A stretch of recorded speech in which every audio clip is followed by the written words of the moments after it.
Presiden Joko Widodo memperkirakan ratusan juta orang akan kelaparan dan mengalami kekurangan makan akut akibat krisis pangan yang disebabkan terhambatnya rantai produksi akibat perang antara Rusia dan Ukraina.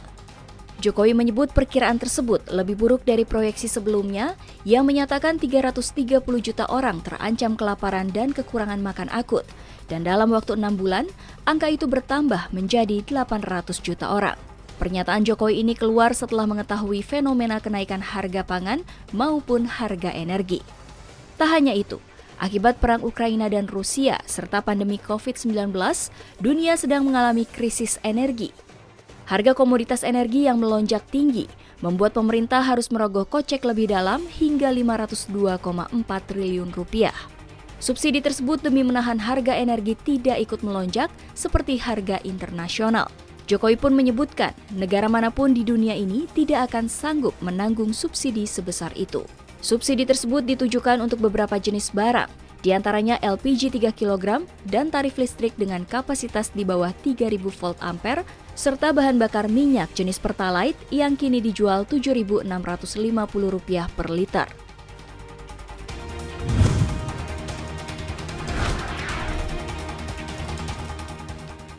Kementerian Keuangan mencatat posisi utang pemerintah kembali naik hingga akhir semester 1 2022.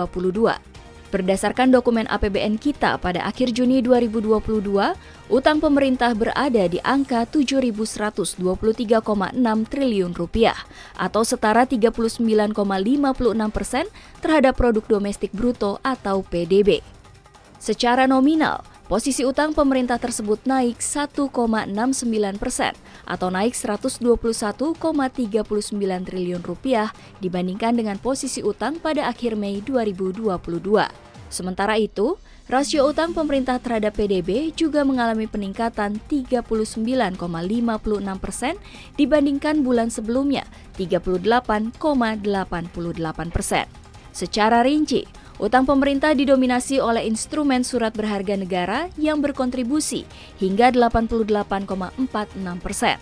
SBN domestik tercatat sebanyak 4.992,52 triliun, SBN falas 1.309 triliun. Menurut Kementerian Keuangan, penambahan utang sebagian besar terjadi sejak tahun 2020 karena adanya badai COVID-19 yang menimbulkan krisis kesehatan, krisis sosial, serta krisis kemanusiaan. Meski demikian, Kemenkeu mencatat rasio utang terhadap PDB masih dalam batas aman, wajar, serta terkendali.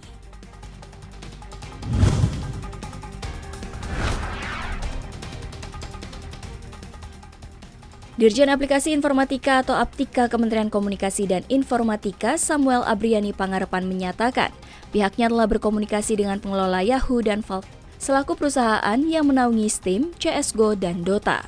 Samuel menyebutkan akses keempat sistem elektronik tersebut telah dilakukan normalisasi sejak 2 Agustus 2022 pukul 8.30 waktu Indonesia Barat. Adapun PayPal telah dibuka aksesnya sejak 31 Juli 2022 pukul 8 waktu Indonesia Barat. Kominfo juga menyebutkan pihaknya telah berkomunikasi dengan PayPal telah menyampaikan komitmennya untuk melakukan pendaftaran dalam waktu dekat. Sebelumnya, pada 30 Juli, beberapa aplikasi termasuk PayPal telah diblokir Kominfo karena belum melakukan pendaftaran. Namun sehari setelahnya, Kominfo membuka blokir PayPal dengan alasan untuk memberikan kesempatan pengguna memindahkan dana mereka ke tempat lain. Pemerintah memberikan waktu 5 hari kerja untuk pembukaan akses sementara hingga Jumat 5 Agustus 2022.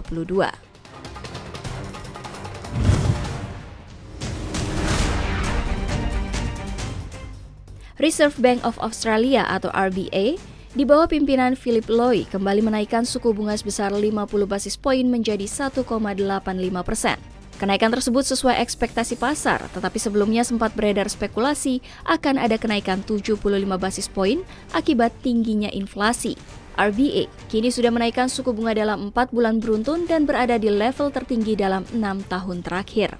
Kenaikan suku bunga ini membuat nilai tukar dolar Australia melemah. Pada pukul 15.00 waktu Indonesia, tercatat dolar Australia melemah 1,47% terhadap dolar Amerika Serikat di posisi 0,692 per dolar AS. Loy menyatakan inflasi akan mencapai puncaknya di akhir tahun ini, kemudian akan menurun menuju target 2 hingga 3%. Pernyataan tersebut menjadi indikasi RBA tidak akan lebih agresif lagi, bahkan ada kemungkinan akan mengendur dalam menaikkan suku bunga ke depannya.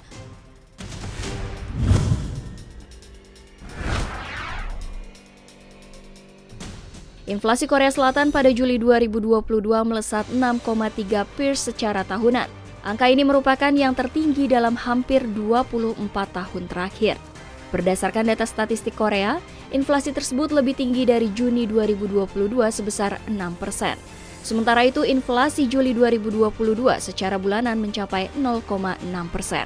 Tingginya inflasi di Korsel disebabkan oleh harga energi dan makanan yang masih melambung. Untuk menekan angka inflasi, Bank of Korea pun telah menaikkan suku bunga acuan menjadi 2,25% dari 0,5% selama 1 tahun terakhir.